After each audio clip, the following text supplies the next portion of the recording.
Hey, good evening. Well, it's the end of the day. We're looking just after 5 and the workers have all gone. And they've been working outside today, and as you can see, what they've been doing is shuttering up the pillars to extend them to a uniform height.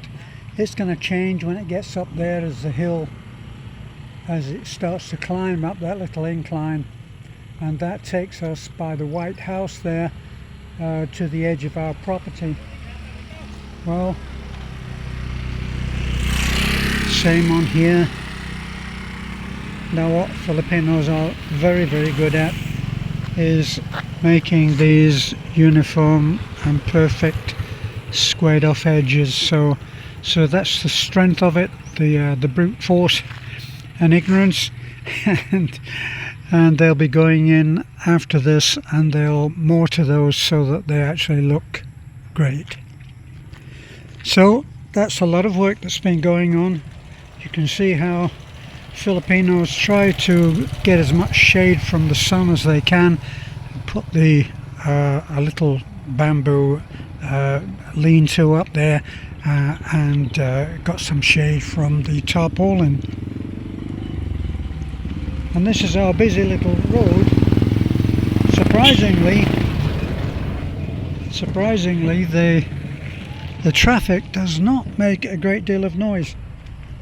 Many, probably during the course of a day, 100 bikes will go up and down this road. But Filipinos do not ride bikes as if they're in a race, and they keep the revs down low. So actually they're quite very, very quiet compared to the fact they are riding bikes.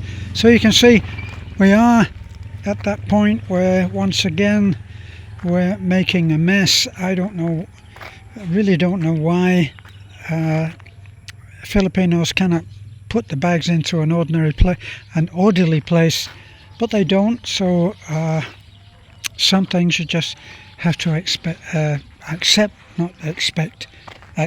this is what they're taking the mortar in. And I'll take you up, show you where the other work is going, what this kind of work includes. Once again, everything becomes a mess, just looking at it as it is.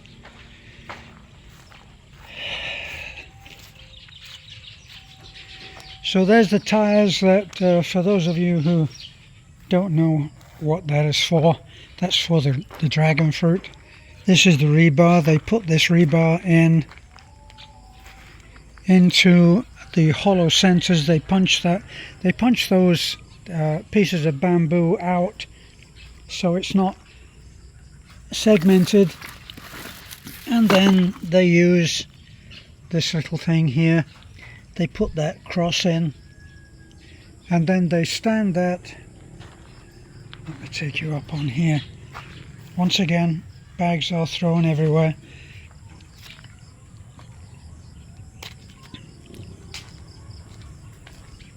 See, I can see that what they've been doing here, look. All of this is still quite soft. Right, so they punch the piece of bamboo through so that they can get the mortar to go through as well. Then they put a piece of rebar in and fill it with concrete, a fairly fine mix of concrete, but you can see all of this, and that is going out to Beth's project at the moment. This is her dragon fruit farm. All of this property really we would have been counting as phase 2, which will take obviously a great deal of money. Up on that hill there, that hill goes right up to the wall. You should be able to see a wall there. I'm putting my finger in, goes right along there, but it goes right up. That house with the blue roof is my friend Martin and Angelica's house. and their little girl, and they've built that absolutely perfect house that when everything is just so very, very good, typical British detail taking, but beautifully done, and he's made it happen.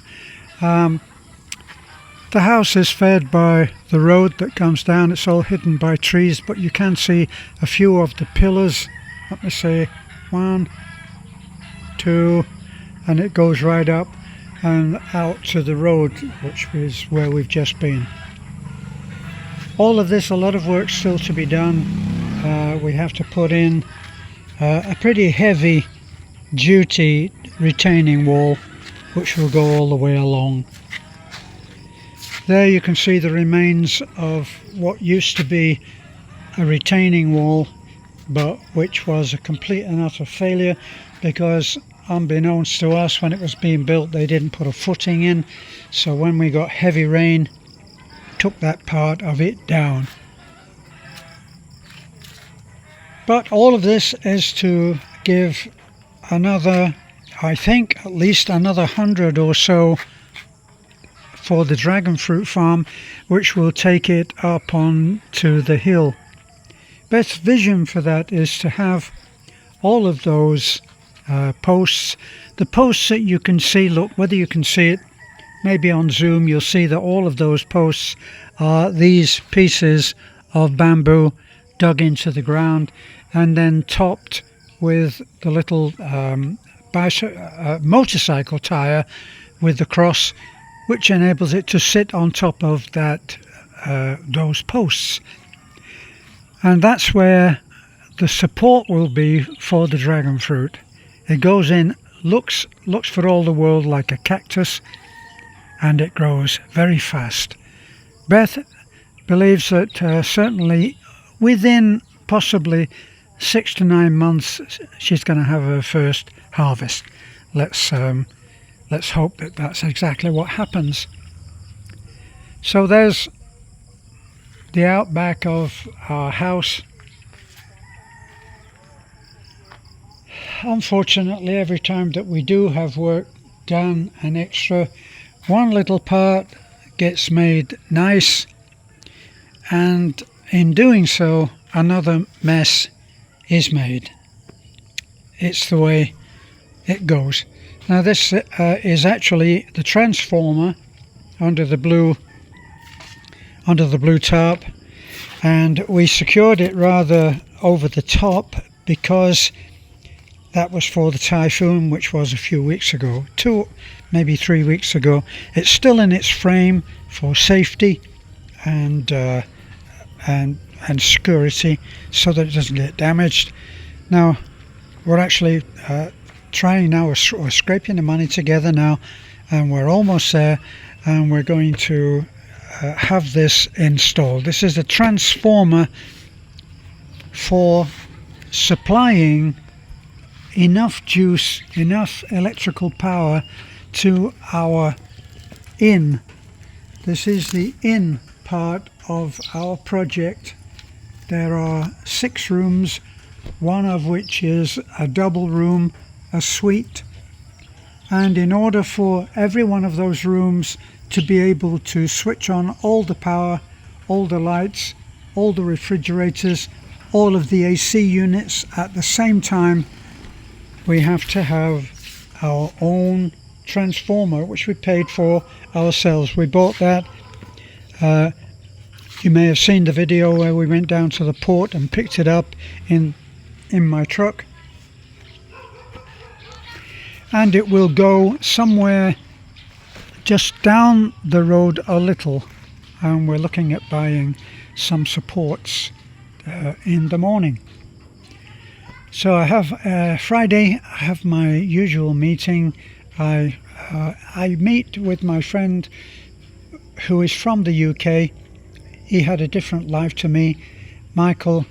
When I went off to America, Michael went off to New Zealand, and then strangely enough, we'd never met in the UK or America or the New Zealand, but we met through our channel. this channel here that we're on now. And that's when we found out that we had been going separate lives, but had an incredible synchronicity that linked us both.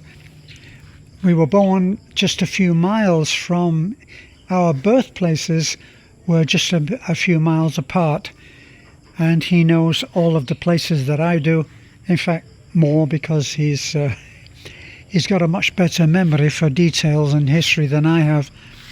So we meet every Tuesday and Friday, and if you're an expat living in the Philippines, I recommend that you find someone, you find your own, shall we say, your own Michael, and be able to meet regularly so that you have a support. It's actually nice to hear yourself speaking a full English rather than an amended English, which will probably be the situation between you and your partner. The average Filipino will speak pretty good English and be able to get by, much more so than I could get by on Visayan. In this particular case, I did learn a little bit of Tagalog, but not much. And of course, as is usually the case when friends that you meet from another country and you ask them to teach you a little bit of the language, they always teach you swear words, don't they? Or they teach you things which will get you in trouble. That's their little bit of humour. So,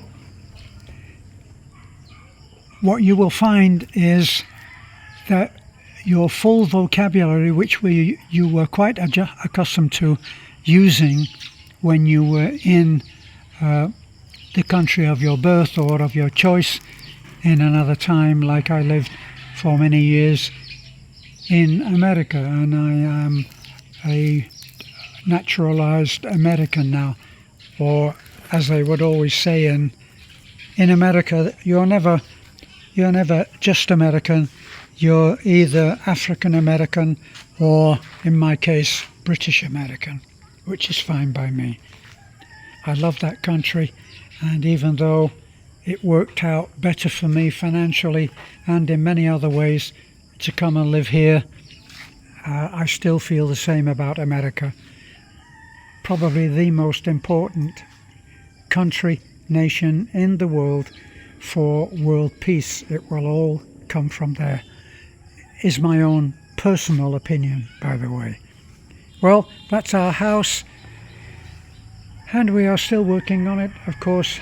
In fact, the only person, well, no, not the only person, I do know someone else who lives in a perfect house, and he lives just down the road, and his house is absolutely perfect because they came from another country, and they had every possible little knick-knack and picture and artwork and furniture, and they brought it all with them, and their house is perfect, just like I've been describing my friend Martin's. So that's my little update on the work that is happening. As I said, it's just after 5. It's a little after 5 now, probably 5:30. The sun is all but disappeared, and what I found here is that it becomes dark very, very quickly. Over just 10 minutes and darkness falls. So I will resume my way back home, all 30 yards of it, and wish you a very good night. Don't forget, it has been helping so much to have you share our videos, which are dealing with the different subjects, and we are going to ramp up and start putting in more varied subject videos in the very near future. So I will leave you on that. Thank you to those who have been following us and supporting us for so long. You will have seen many changes, and we continue to progress, we hope. And bye for now.